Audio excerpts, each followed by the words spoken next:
Welcome to Justice Trek. My name is Ted Kilvington, and this is an audio and video log that journeys through comic book history as I discuss individual comic book stories of Star Trek, the Justice Society, and the world's greatest superheroes, the Justice League of America. Justice Trek is the only show devoted to the entirety of these great comic book series, from the 1940 debut of the JSA, the launch of the JLA and Star Trek comic books in the 1960s, and right up to comics hot off today's shelves. This show will impact you in 5, 4, 3, 2, 1.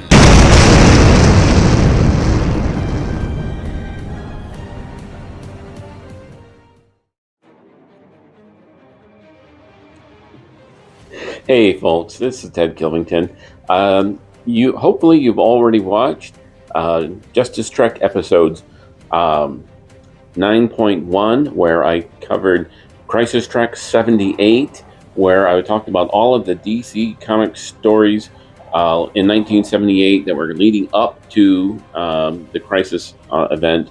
But again, just the 1978 stories that would tie into Crisis. When we had episode 9.2, where I did the extended roll call for all of the great characters that were appearing in Showcase number 100. Then we did 9.3, which was the story, the synopsis to Showcase number 100. And I just had so much to talk about that I had to split it up. So now, finally, we're here, episode 9.4 of Justice Trek. This is where I will cover my thoughts and analysis of the story itself. And that will, this episode will conclude what I have to say about Showcase number 100. If you haven't already, please click like, please click subscribe, and away we go.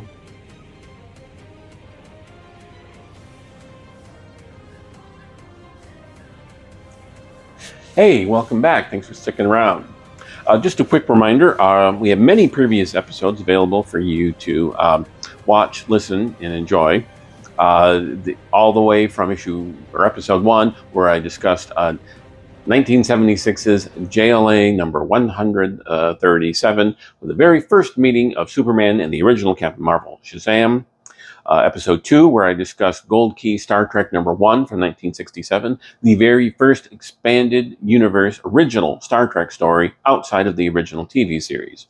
Episode 3, where I covered the very first appearance of the Justice Society from All-Star Comics number 3, published in 1940. Episode 4, where I covered Marvel Comics Star Trek number 1 from 1980, the first part of the adaptation of Star Trek the Motion Picture. Episode 5, where I covered 1959's The Brave and the Bold number 28, with the first appearances of Snapper Carr, Starro the Conqueror, and the Justice League of America. Episode 6, where I covered Marvel Comics Star Trek numbers 2 and 3, the second and third and final parts of the adaptation of Star Trek the Motion Picture. Episode 7 was Justice Trek Presents Black Hawk, where I covered 2 stories. One where the very first Black Hawk story ever, from Military Comics number 1, published in 1941, and a special 1980s story from The Brave and the Bold number 167, where the Black Hawks team up with Batman. Finally, in episode 8, we had the J. L. May crossover, which was a kind of a crossover tie-in where a bunch of different podcasters and me, I think I'm the sole blogger in the group, but we all took different issues that we were covering from the 2007 to 2010 DC comic series, The Brave and the Bold. I covered 2007's The Brave and the Bold number 9, which featured Black Hawk, which is why I did the Black Hawk episode, the Metal Men, and Dial H for Hero, the Boy Commandos, Challengers of the Unknown, a lot of characters from this issue of Showcase. And then there's also Hawkman and Adam. And so they're all out there for you to listen, watch, enjoy. Hopefully, we're Justice Trek. So we're Justice League, Justice Society, and Star Trek. So, in fact, our very next episode will be where I cover 2022's Star Trek number 400 from IDW Comics. IDW is really doing some great stuff with Star Trek, folks, and I really look forward to talking about it with you. Okay.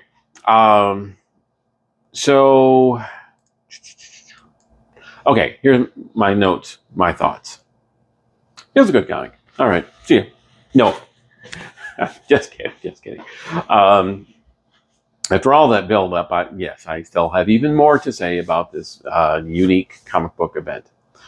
The cover art was by Joe Staton and Dick Giordano. The cover image shows many of the characters who appeared in the story running towards the reader while they were running away from a giant number 100, all set against a purple background. The characters appearing on the cover in order from most prominent to least prominent are Green Lantern, Flash, Space Ranger, Adam Strange, Lois Lane, Creeper, Aquaman, Atom, Batlash, the Spectre, Hawk and Dove, the Metalmen, Batlash, Tommy Tomorrow, Angel and the Ape, the Teen Titans, Phantom Stranger, Enemy Ace, Anthro, the Inferior Five, the Challengers of the Unknown, the Sea Devils, and Jason from Jason's Quest. Who doesn't... I didn't see him appear in the story, but some people say he was there. I don't remember seeing him. Now, this cover definitely caught my 9-year-old eye when I saw it. We don't have newsstands in Michigan. I saw it on the spinner rack at a local 5 and Dime, and yes, we still had one in Michigan in 1978, although it didn't last much past that. Now, looking at it in hindsight, and being a 54-year-old man, having read comics and bought comics for over 40 years, the image seems more generic. I've just seen so many anniversary covers centered around characters actually interacting with the giant issue anniversary number. The most notable thing about the piece to me is how closely Green Lantern and Space Ranger are together. Considering the question of whether or not they had ever met was central to the creation of the Crisis on Infinite Earths event. I'm not the biggest fan of Joe Staton's pencil art, since it always seems a little too cartoony for my tastes, but Dick Giordano's ink art does a great job of making the cartoony pencil art more serious. In my humble opinion, Dick Giordano is one of, if not the best comic book ink artist of all time. Giordano was able to pull off the difficult task of enhancing the original pencil art without taking away from the pencil artist's distinctive style. And Joe Staton's cartoony pencil certainly worked well on humorous features, such, the work he did on, the Inferior Five, Angel and the Ape, other stuff he did outside of this issue, like Plastic Man and E-Man. Okay, page by page breakdown. Page 1, a splash and credit page, and it probably had the largest collection of characters in the Justice League satellite ever, outside of the Justice League and Justice Society, at least at that point. I don't think there'd ever been that many non-JLA JSA members ever on board the satellite. Pages 2 and 3, it's a double-page spread. The image in the top center has cameo appearances of the Western, Johnny Thunder, Anthro and his father Neon, Sergeant Rock, Fireman Farrell, and Enemy Ace. Now, there's an old science fiction trope where of the Earth leaving its orbit that's used here. And it would be used many, many times again in comic books, although this was the first time that I recall experiencing that concept. As an example, a couple months after this issue, in DC Comics Presents number 3, the Earth gets knocked out of orbit and Superman has to push it back into orbit. Of course, in the last issue of Crisis on Infinite Earths, number 12, Earth gets sent to the negative universe of the antimatter universe of Quard. In a recent, a couple years ago, in the pages of Superman in Action Comics, writer Brian Michael Bendis had the Earth be transported into the Phantom Zone. And in a previous episode, I talked about JLA, the 1966 team up with them in the JSA. And I mentioned that there was something in that issue that was reflected in this issue, Showcase number 100. Well, what happens is there's this great photo of the Spectre standing between Earth 1 and Earth 2, trying to hold them apart. Well, of course, in this issue, we see the Spectre again pushing on the Earth. So, this, of course, would be used again. This image, of concept of the Spectre pushing the Earth or holding the Earth. It was such a great visual image of this green and white ghostly guardian trying to save the Earth by growing so large he can physically put his hands on it and manipulate it. Page 4. I love the scientific explanation of how the stasis field both maintains gravity while breaking down the time stream. I mean, hey, I bought it when I was 9, and it probably makes as much sense as any comic book science they use in 2023. There's also a good bit here where Kid Flash asks Wonder Girl, shall we teleport down together, a WG, or mingle molecules along the way?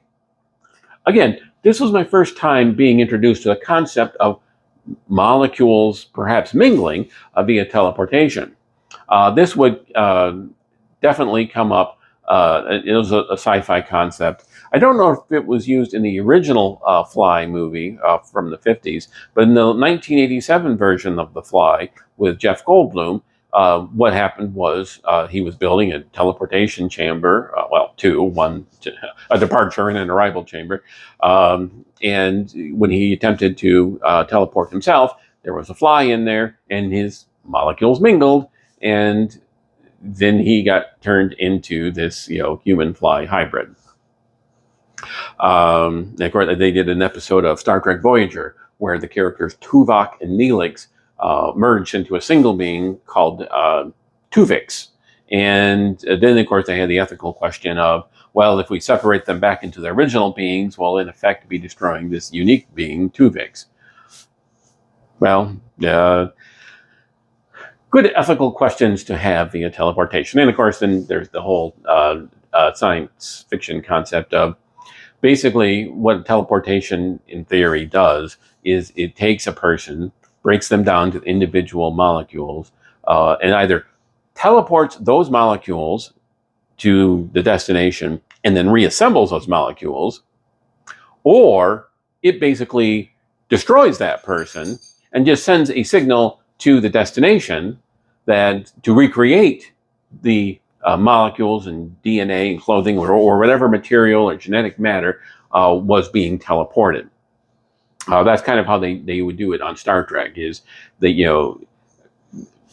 it gives the appearance that the original person is being teleported when in fact they're actually just disassembling and then recreating a whole brand new creation.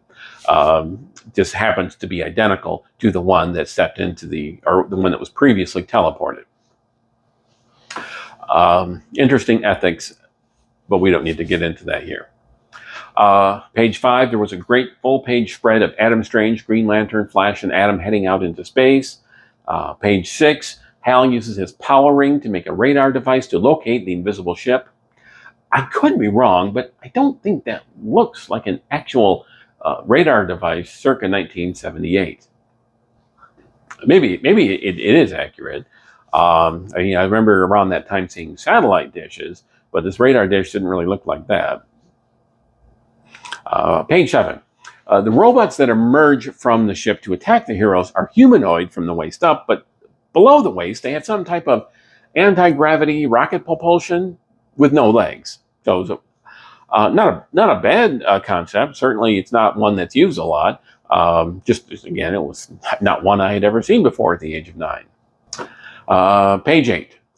The visual of Rip Hunter's ship being stuck in the time stream looks more like how DC depicted the limbo dimension between parallel Earths than how DC depicted the time stream in the Bronze Age. The Bronze Age time stream, you had these it was like a giant rainbow tunnel, And a lot of times they would even actually indicate the chronal year that each stripe on the rainbow represented. So, like when Superboy was flying to the future to join the Legion of Superheroes, he would see, oh, well, there's 1958, and then there's 1968, and 1978, and 2078, and 2178, until he arrived at 2978. Usually didn't show that many on the trip, but it was just kind of a shorthand way for the reader to know that they were going through the time stream. But this panel doesn't look like that. That's all I'm saying. It looks like the limbo, which is not that dissimilar to how the Dormammu's dimension looks in the Doctor Strange comics over at Marvel, drawn by artist Steve Ditko. Kind of a Picasso thing going on there. Between story pages 8 and 9 is a house ad for this very issue. It probably appeared in all DC comics published that month and just wasn't removed for this one story. Page 9, pencil artist Joe Staton's Lois Lane looks a little off-model to me, but the Creeper, on the other hand, looks great, as Joe Staton's art, his art style resembles that of Creeper creator Steve Ditko. As and as I mentioned, Ditko certainly was a big influence on how DC depicted the limbo dimension between parallel Earths. On page 10, the challengers enter the WGBS skyscraper through a window that just happens to be wide open, even though they're high up in the skyscraper. It doesn't say exactly how many floors, but they're well above ground floor. And they just jump in at the exact same moment that Lois Lane and Jack Ryder are, standing there. And I mean, even then at 9, I was like, that's a little too convenient. Page 10 or 11. Page 11. Just as Joe Staton channels Steve Ditko when he draws the Creeper, he channels Jack Kirby when he draws the Challengers, Kirby having created them.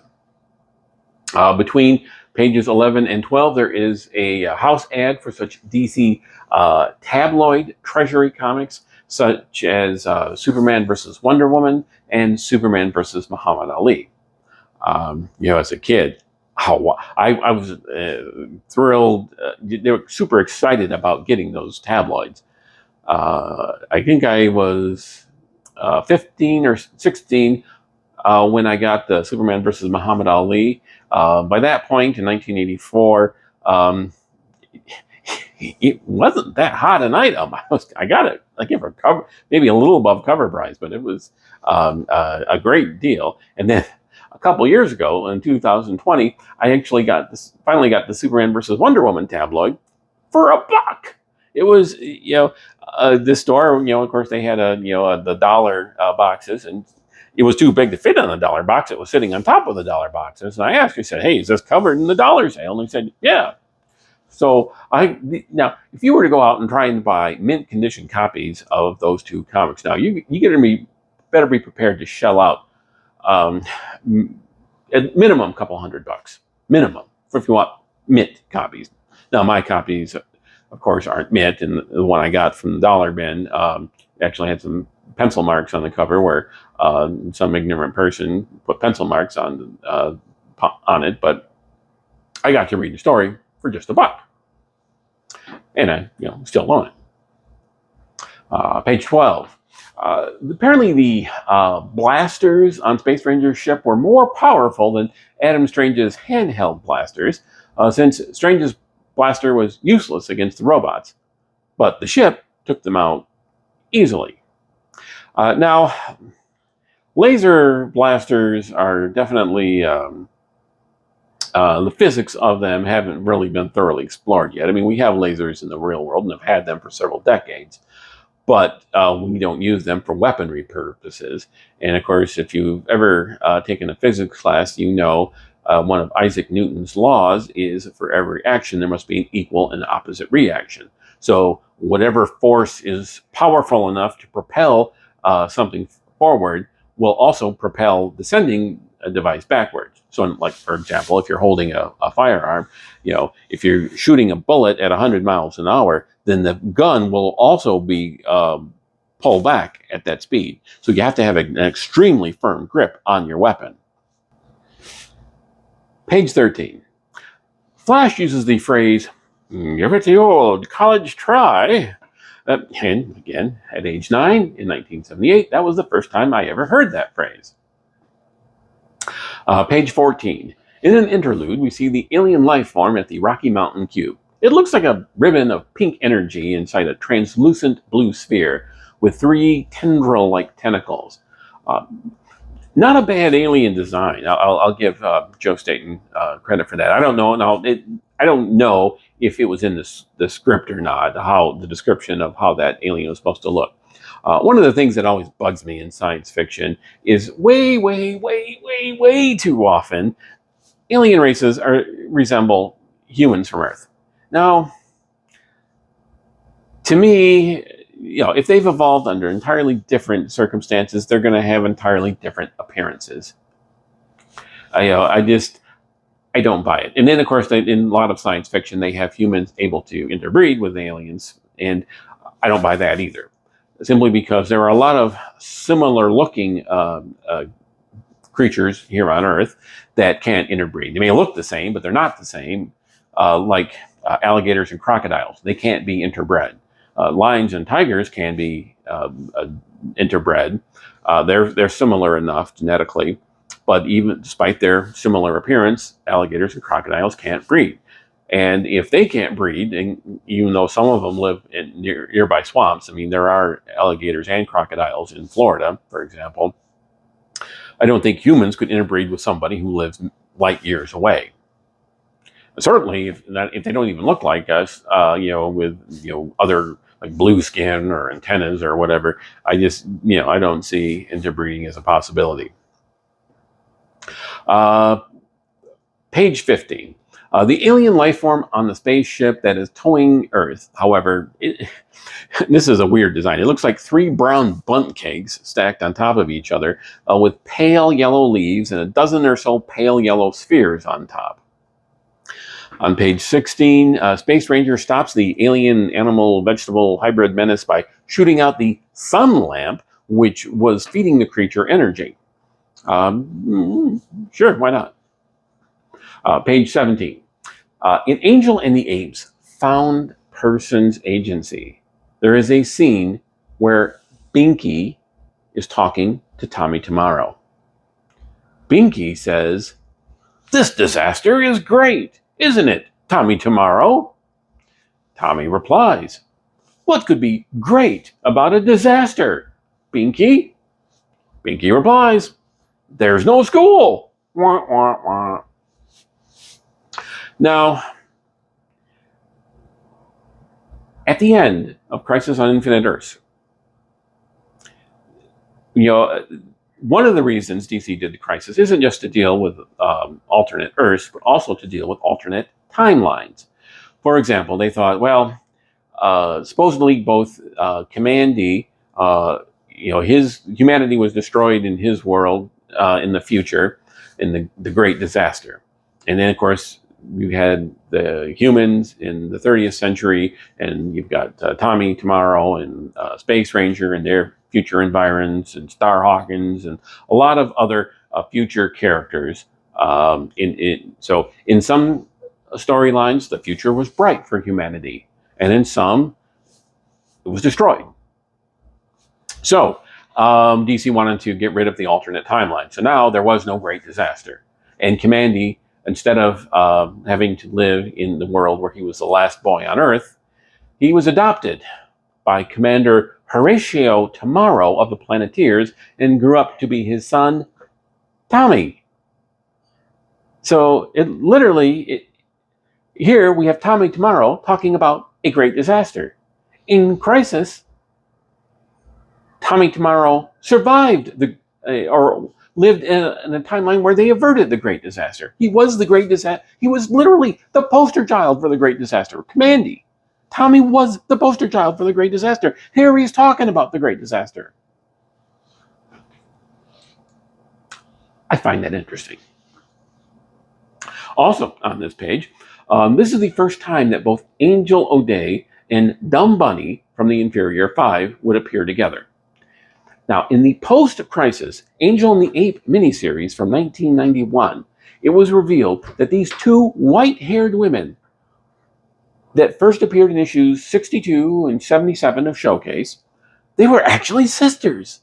And in fact, Dumb Bunny wanted to ask Angel's advice because Dumb Bunny wanted to marry her partner, Sam Simeon, the ape.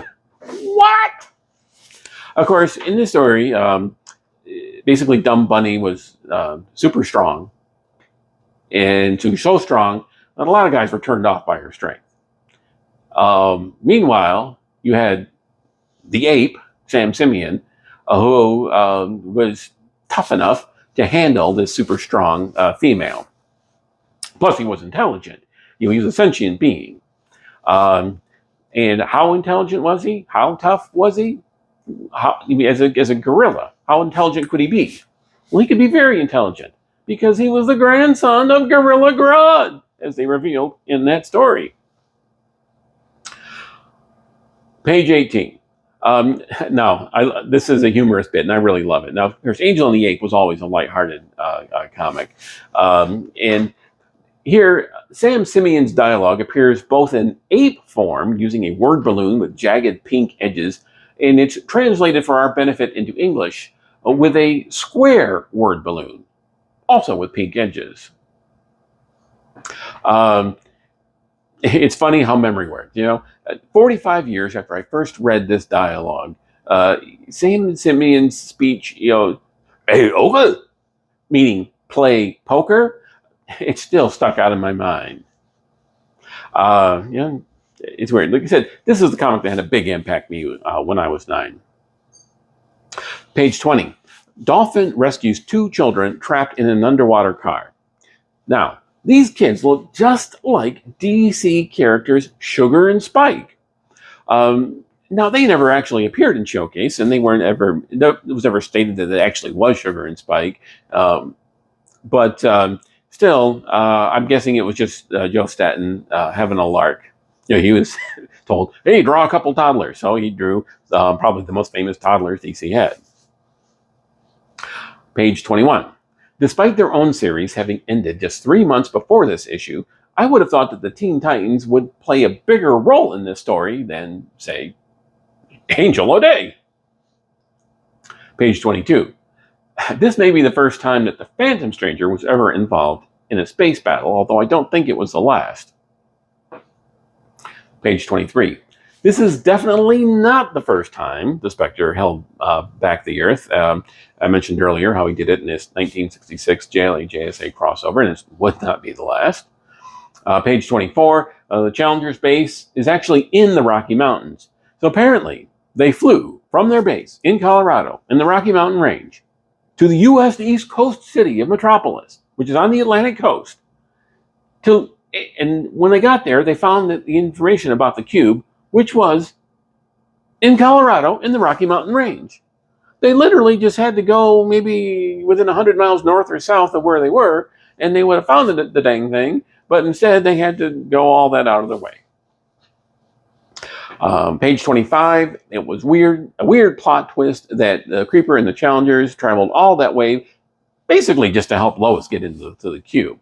And then the rest of the story, they just stand around twiddling their thumbs. Page 26, while Tommy Tomorrow chauffeured Angel O'Day to the cube, at least he got to destroy the launcher that was shooting missiles at his and the Challenger's aircraft. So at least Tommy got to do some action at the site. Batlash, of course, did nothing. Not that you would necessarily expect a cowboy to help save the world from an alien space-time invasion, although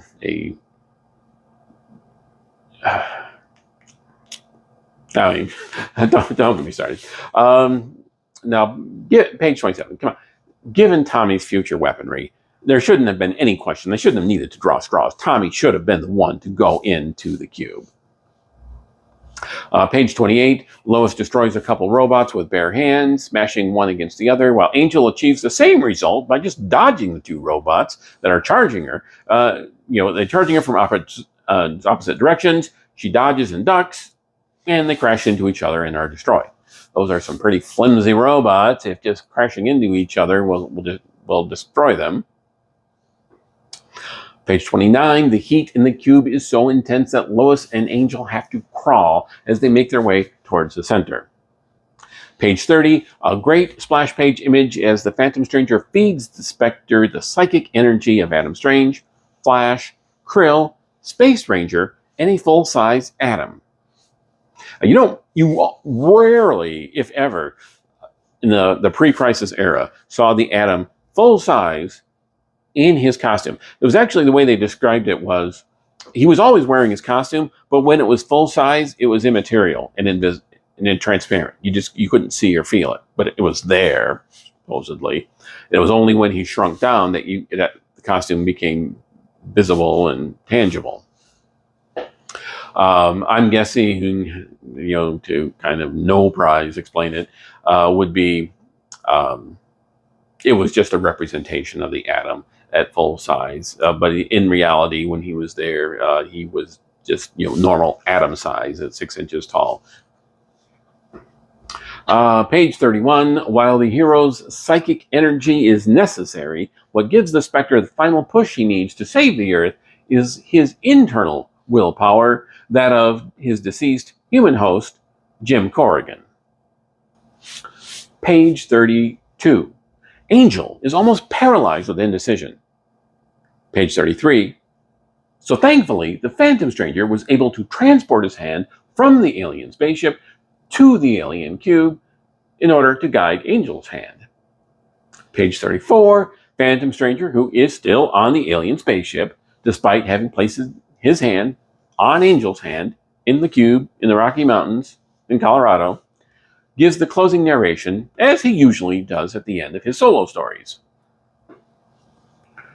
Fate may take but one of many roads, Flash, and this day it has chosen the road of continued life for this small planet. Man may never discover the answer to this puzzle, but it is a big universe that holds many questions and few answers. Be content, my friends, for it is best, perhaps, we never know. Also,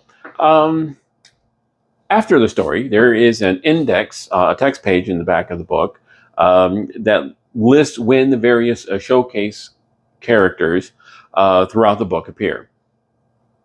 It says that in addition to the characters I mentioned, there were also appearances by Nightmaster, Jason from Jason's Quest, King Faraday, Manhunter 2070, and Johnny Double, but I couldn't spot any of them in the crowd scenes. It was like a weird version of Where's Waldo.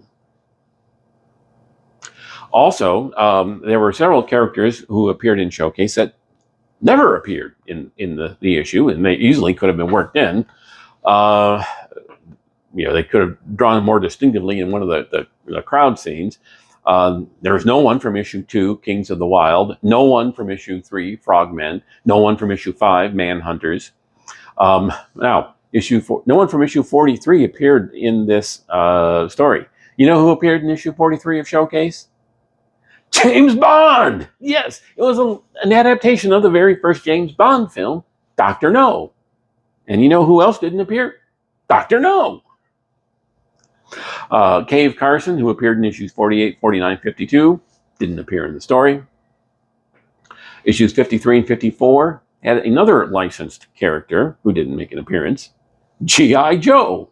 This was before the 80s version that was published by Marvel Comics, and where G.I. Joe was kind of the name of the team, not an individual character. But at that issue, G.I. Joe was still the name of an individual character. Issues 55 and 56 of Showcase featured Dr. Fate and Hourman, and they did not appear in the story. I mean, the Spectre was there, but they weren't. Issues 66 and 67 of Showcase had Moana Beast. They didn't appear. Issues 68, 69, and 71 showcase had the Maniacs, who were it was like a comedy rock band comic, and they did not make an appearance in this issue. Now, there was a character who made an appearance in issue 71 along with the Maniacs. He wasn't in this issue either. That character was a real-life person by the name of Woody Allen. Yes, the comedian, author, director, actor, Woody Allen, producer. He wasn't. He actually appeared in an issue of Showcase. He was on the cover. Can you believe that? But he wasn't in this issue, so he didn't count. No, the original run of Showcase went through issue 93 and then went on hiatus around the year 1970 or 71. Then they brought it back in the year 1977. In that year, they had 3 issues of the Doom Patrol, issues 94, 95, and 96, 3 issues of Power Girl, 97, 98, 99. Power Girl issue also guest starred at least a couple of the JSA members, Green Lantern and Flash. None of them appeared in this issue either. Okay, it's just a shame that this story has never been referenced again, never been reprinted, not available digitally, considering how much it presaged Crisis. I mean, come on. You've got characters from parallel worlds. You've got time going disrupted. You've got the Earth being transported around the galaxy. You've got references to the Great Disaster and Tommy Tomorrow together. You've got the jam scene with so many DC characters, and it opens up on a satellite. Remember how the Crisis really kicked into gear in issue 5, or actually even issue 1. Issue 1, the whole point of it was, the title of that issue was called The Summoning, the story title, and in it they were summoning heroes to the Monitor satellite. So again, those stories open up on a satellite with a gathering of heroes. I mean, it's just bonkers how much these concepts were present in the Crisis. The way that Showcase number 100 influenced the creation of the Crisis.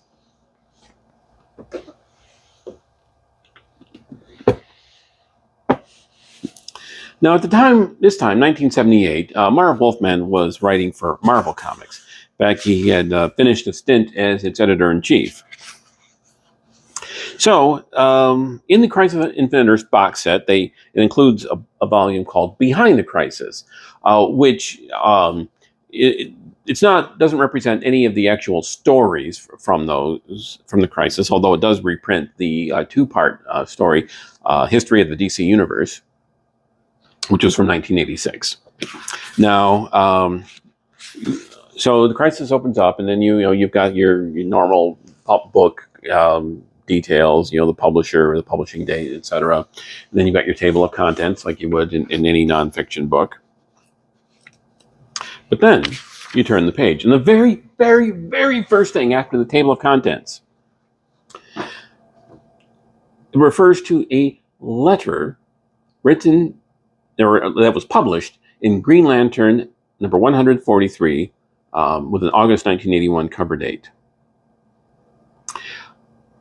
This was in reference to a story that Marv Wolfman had written in 1980, after he came back to DC, and he wrote a Green Lantern story, in which he teamed up with Space Ranger. And the writer, the story made it seem like it was the first time those two characters had ever met.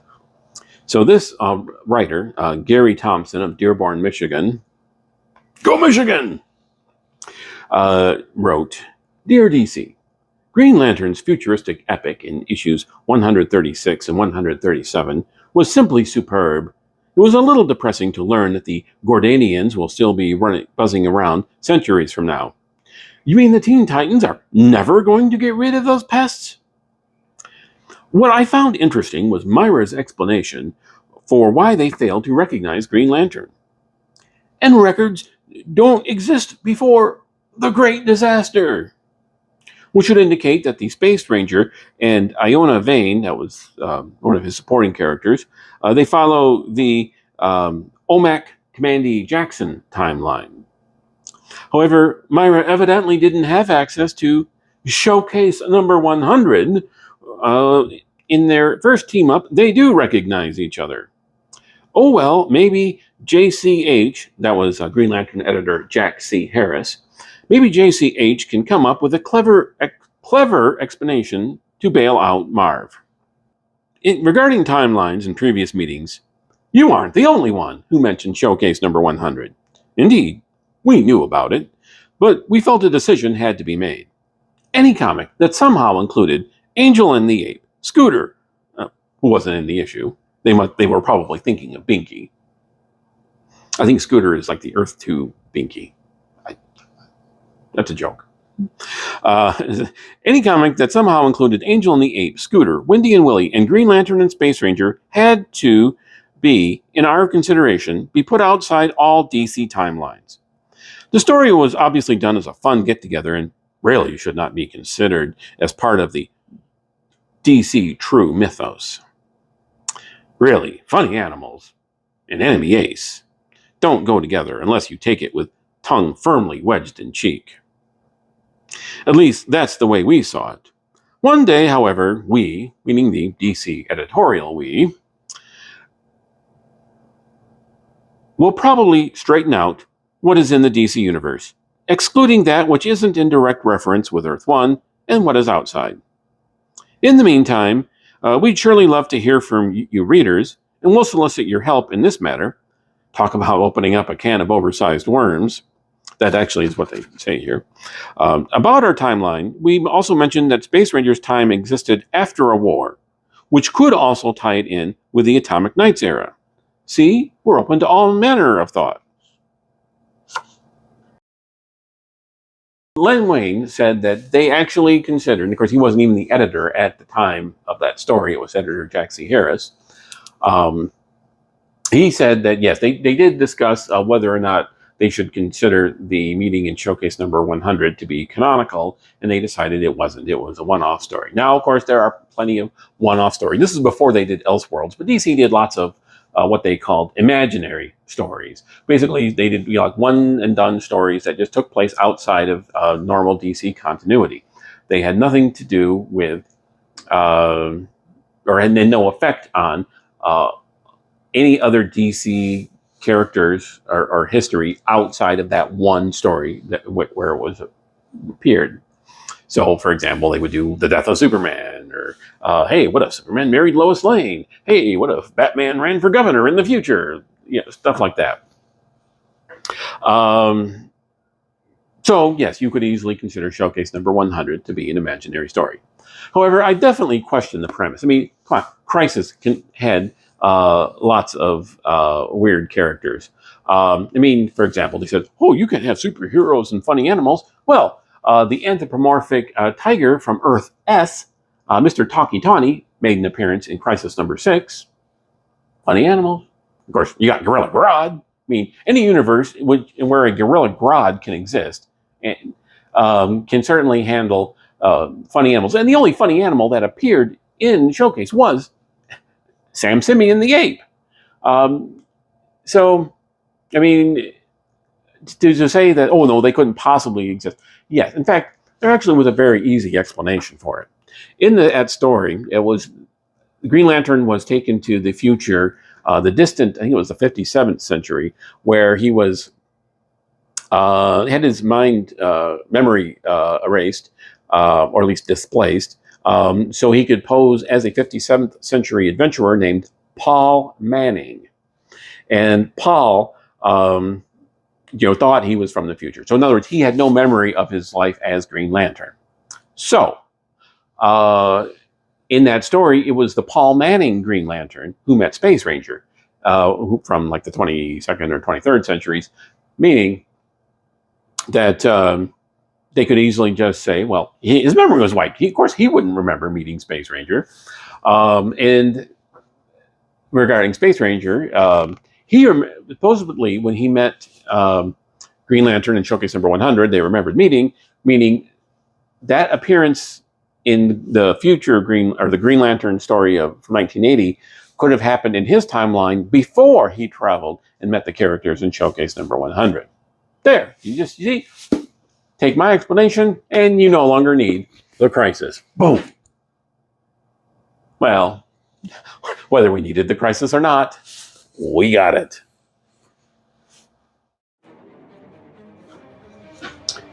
So, thank you very much for staying through to the bitter end for my coverage for Showcase number 100. Hey, I had a blast preparing this episode. I had a blast talking about it with you. I mean, as I said, this is one of the first comics I ever bought when I was a kid. And I loved it, had a big impact on me. And DC basically had to say either they, acknowledge it fully or ignore it fully, and they decided to ignore it fully. And, well, I refuse to let them ignore it. This comic existed! I remember it! I remember its impact on me, if nothing else. Just remember, episode 9.1 and 9.2 are there for more background on Crisis and JLA, JSA, and the characters appearing in this issue. Just remember, we've got our 8 previous episodes available for you to watch and enjoy. Please remember to click like and click subscribe. Please join me for my next episode, where I will cover 2022 Star Trek number 400 from IDW Comics. It's a great comics vault. I loved reading it. You're going to love hearing about it. If you haven't read it yet, go read it. Even if that doesn't get you to go read it, then after I talk about it with you, that'll get you to go read it. Then after that, I am going to talk about the 1978 JLA JSA team up, where the Justice League, the Justice Society teamed up with the Cowboy Jonah Hex and Enemy Ace. Remember, they said in that letter column, any comic where Enemy Ace is interacting with these other characters, that can't be considered canon. Well, guess what? You've got just a couple months after that story was published, you got Enemy Ace once again interacting with characters from the year 1978. It happens, folks. It's DC. Embrace it. Hey, please click like. Please click subscribe. Thank you for putting up with me. Keep on Justice Trekking. If you have questions or comments, please feel free to send them to me on Twitter under the handle @JusticeTrek, or via email at thejusticetrek@gmail.com. Be sure to include the word "the" at the beginning of the email address.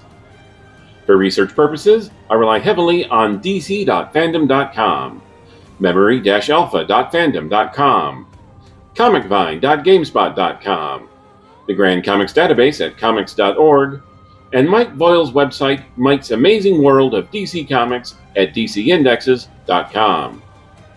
The opinions expressed are solely those of the host and any participants. This podcast is not a commercial enterprise and does not make any money. All copyrights are held by their respective owners. The opening sequence was animated by Craig Smith of Phoenix Studios.